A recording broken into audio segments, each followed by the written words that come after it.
Hablemos del libro del Éxodo. Es, sin duda, una de las historias más importantes de la cultura occidental. Una narrativa sobre opresión, liberación y un encuentro divino que, la verdad, ha moldeado civilizaciones enteras. Pero a ver, ¿cómo se llegó a formar este texto tan antiguo? Y sobre todo, ¿cuál es la clave para entenderlo hoy? Bueno, vamos a meternos de lleno en esto. Hoy en día, cuando escuchamos la palabra éxodo, lo primero que se nos viene a la mente son imágenes como esta, ¿no? Esa triste, interminable procesión de gente huyendo de sus ciudades bombardeadas, escapando de la muerte, llevándose apenas lo que pueden, sin saber muy bien a dónde van. Es una palabra que hoy suena a tragedia. Pero, y aquí está el punto, el relato bíblico original cuenta una historia muy, muy diferente. Aquello no fue una huida sin rumbo, sino un viaje con un propósito clarísimo: dejar atrás la esclavitud para alcanzar la libertad guiados por una promesa.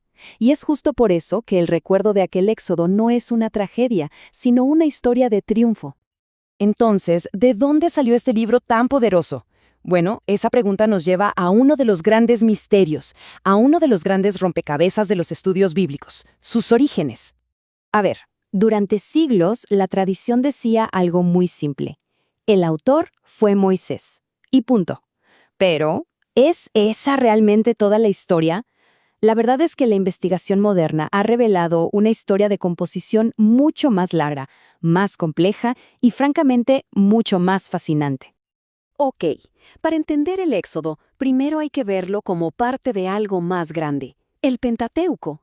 O sea, los primeros 5 libros de la Biblia, que en la tradición judía se conocen como la Torá.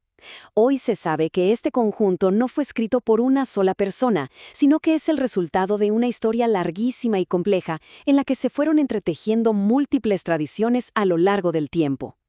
Los especialistas han identificado como 4 corrientes o tradiciones principales que un redactor, mucho tiempo después, combinó. Por un lado, está la fuente J o yavista, que usa el nombre Yahvé para Dios, y su lenguaje es muy directo, muy concreto. Luego está la E o eloísta, que prefiere llamarlo Elohim y se centra más en la grandeza de Dios. La D o deuteronomista es un texto súper apasionado que hace un llamado a la fidelidad del pueblo. Y finalmente, la P o sacerdotal, que se escribió después del exilio y organiza todo en torno a ritos, leyes y la majestad divina. Entender que estas voces distintas conviven en el texto es crucial, porque nos ayuda a comprender por qué a veces cambia de tono o de enfoque. Todas estas corrientes juntas crean el libro que conocemos hoy. Claro, aquí surge la gran pregunta. Con tantos autores, tantas épocas y estilos mezclados, ¿cómo se supone que leamos el Éxodo como una obra coherente? ¿Hay algún orden en este aparente caos de relatos, leyes y rituales? Es que es muy fácil pensar que el libro es, como dijo un académico, un cajón desastre. ¿Saben? Como ese cajón desordenado donde se guardan retazos, hilos, cosas interesantes por sí solas, pero sin conexión aparente. Donde lo mejor que se puede hacer es admirar cada pedacito por separado. Pero, ¿y si hubiera un plan detrás de todo? Y aquí es donde la cosa se pone de verdad interesante. Porque resulta que sí, tenemos un mapa. A primera vista puede parecer complejo, lo sé, pero este esquema es la clave que revela un diseño sorprendentemente elegante e intencional. O sea, esto no es un desorden, es una verdadera obra de arquitectura literaria. Vamos a desglosar este mapa para que se entienda mejor. Si lo miramos de cerca, vemos que las 7 partes del libro no están puestas al azar. De hecho, se organizan en una estructura simétrica alrededor de 3 grandes temas. Y esto lo ilustra de maravilla. El libro se divide en 3 bloques temáticos gigantes.